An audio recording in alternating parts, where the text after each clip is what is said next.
everybody, it's Amy from Winterwood Studio. What if I told you that in just 20 minutes a day or a little bit less, you could enhance your creativity, strengthen your focus, improve your hand-eye coordination, improve your observational skills, all while releasing the same chemical that makes you feel happy and love when you're falling in love, which is dopamine. There is, and I'm going to tell you all about it in today's video and how to do it.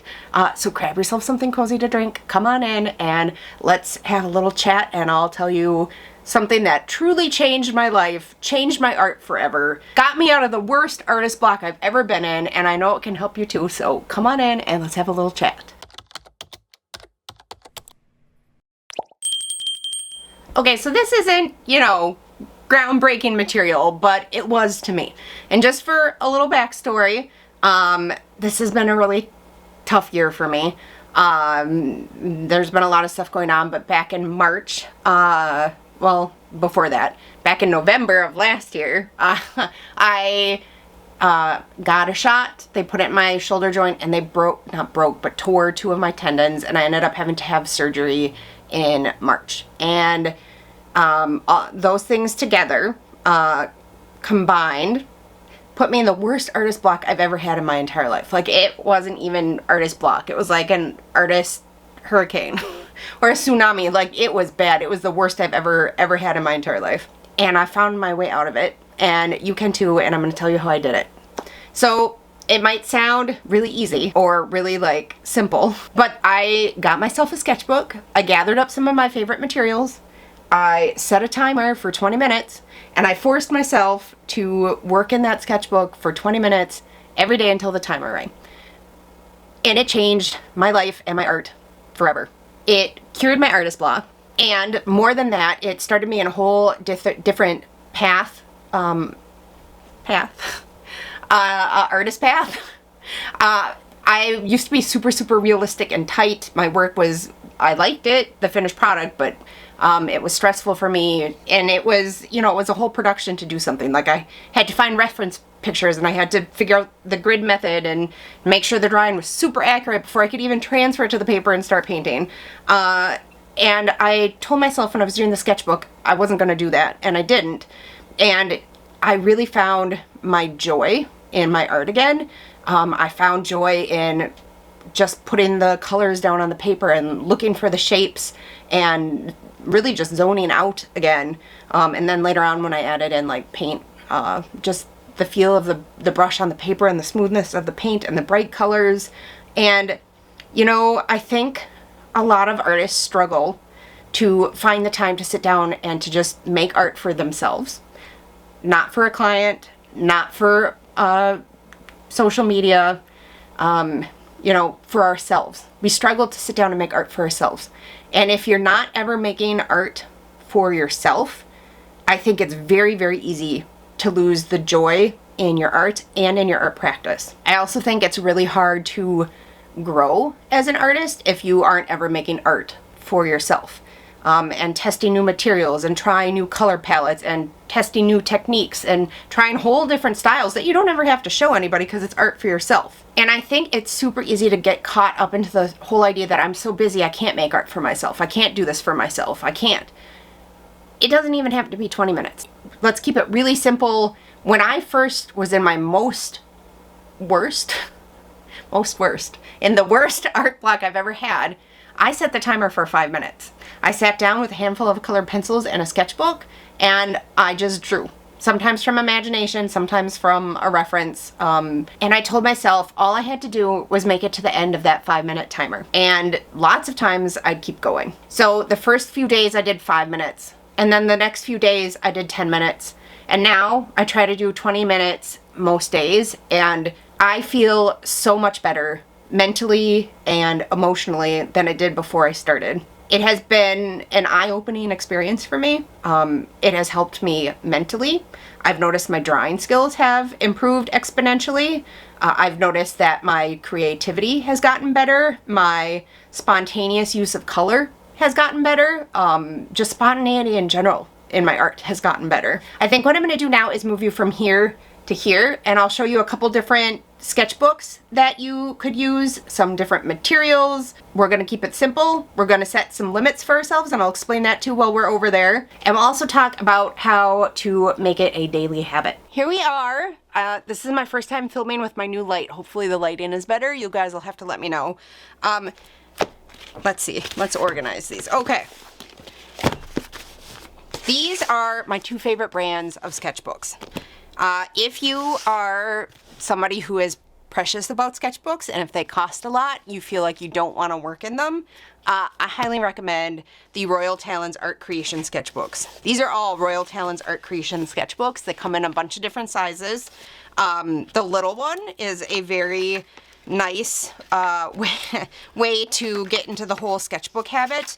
Because it's so little, it doesn't take very long, you know? So if you're feeling like you are having trouble getting into the sketchbook habit, I would highly recommend this littlest one. I think they're really cheap. I think you can get them as cheap as I decorated the cover on this. They don't come like that. They're plain. It's as cheap as like $5 maybe on Blick. I'll link them down below. They're definitely cheaper on Blick than they are on Amazon, so I will put the Blick links down below. And then they come in like this size. This one has somehow turned into my swatching sketchbook. I never meant for it to be that way, and yet somehow that's all that I've done in here so far. And I keep saying I'm going to draw something in it to make it not a swatching sketchbook, and yet I haven't. So then, let's see. So just to show you how it handles things. So this is just marker. Alcohol marker. So some bleed through with alcohol marker. You'll get that pretty much with every paper. And colored pencil. And then, let's see. I know there's, so this is, I painted these pages with pastel ground, golden pastel ground. I can link that down below too. These are soft pastel. And then sprayed with soft pastel fixative, the Sennelier soft pastel fixative. I'll link that down below. I'll link everything I talk about down below. A little bit of rippling, but not much. This is full-on acrylic paints. These are, I think, my Liquitex Heavy Body, both of these. Although I put it, no, I started with Liquitex acrylic inks with this and then moved on to the heavy bodies. And then this is Liquitex Heavy Body with Neo Color 2 and some colored pencil on top. You can see, even though the paper, I mean, the paper is not great, but there's very minimal rippling, and it's great for experimenting with all different styles. And, you know, this is water-based marker and gouache. This one's the water-based marker. This is gouache. There's videos for all of this stuff up on my site if you want to, on my YouTube site if you want to check it out. So this obviously handles stuff really well. This one is my illustration sketchbook, and actually I'm probably not going to show you that because there's projects in there that I can't show you yet. But if you're a little bit worried about the paper, then my next favorite one would be the Moleskine Art. I don't know what these are called. The Moleskine Art, I'll link it below.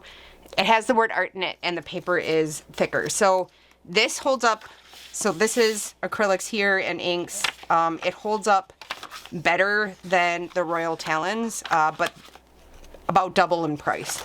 So I'm trying to get to a page where there's paint. So this is, I can't remember if this is gouache or acrylic paint.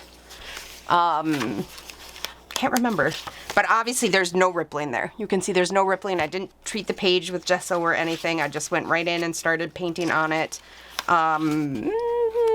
Gesso. These are gesso. These two for sure are gesso.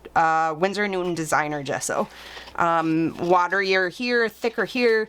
Again, no rippling.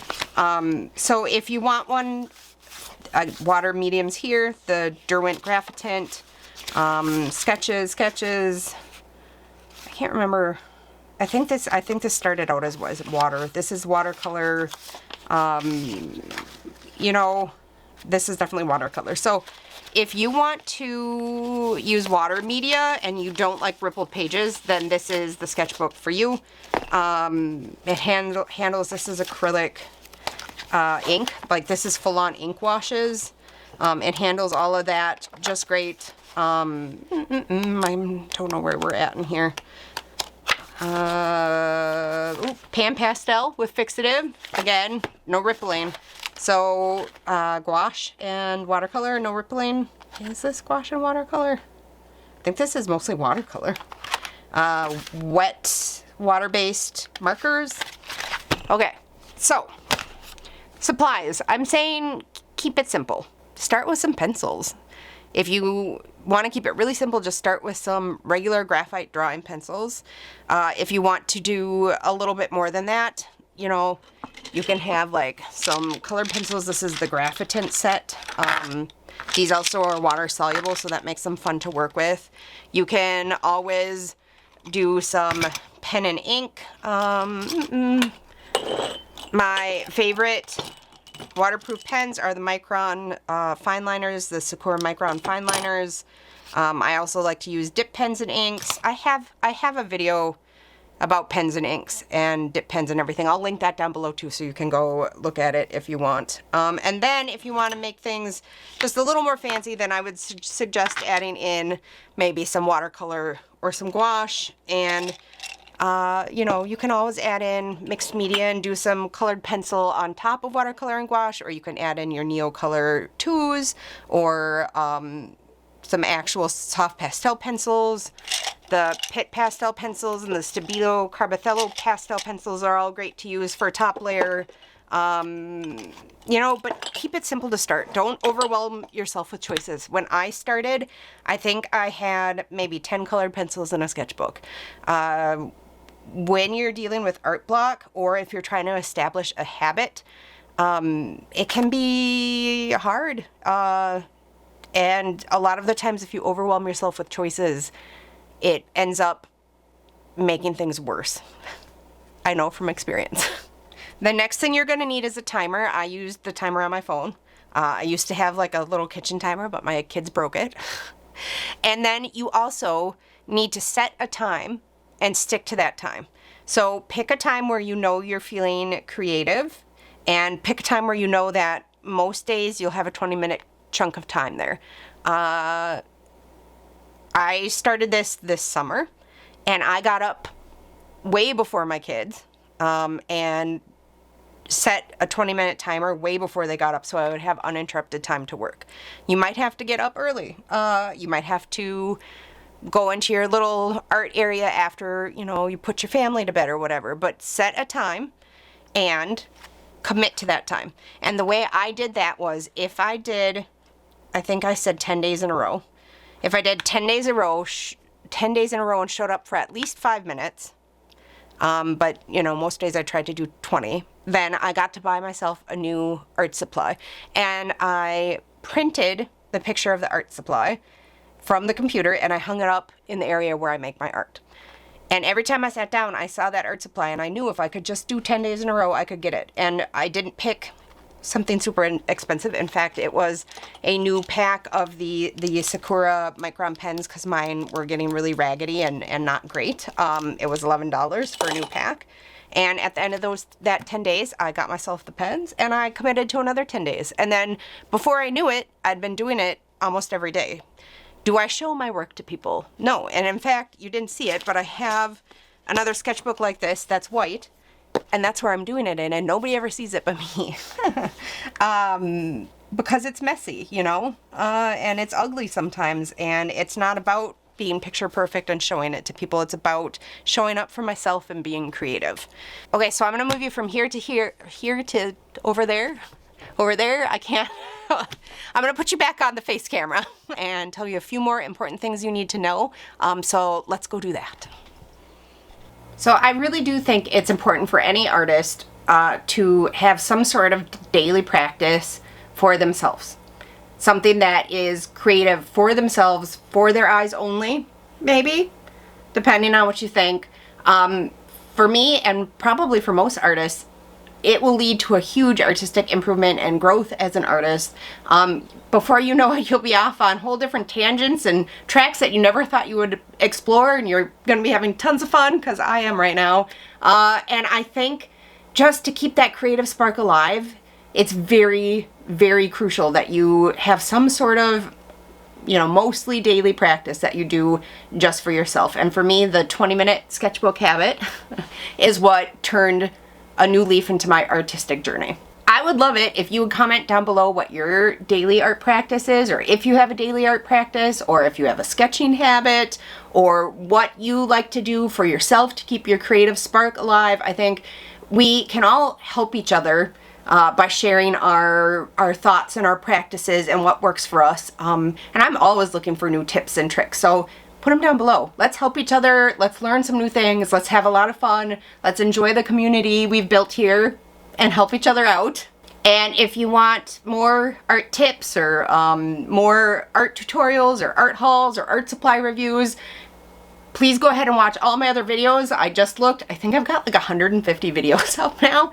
Like full-length videos, there's a ton of them. So if you can't find something to watch in there, I don't know.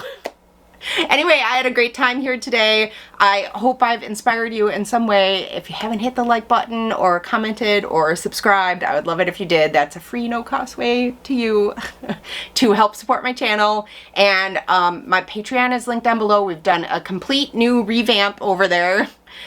There's only one tier. It's only $5. It is every single month there's many blog posts and photos and behind the scenes things, and also there is a exclusive video over there every month as well, and that is the bare minimum. I often add in little treats and surprises and other stuff during the month, but that is the bare minimum. No matter what, you'll always get that. So if you want to check that out, that'll be linked down below. And until next time, happy creating.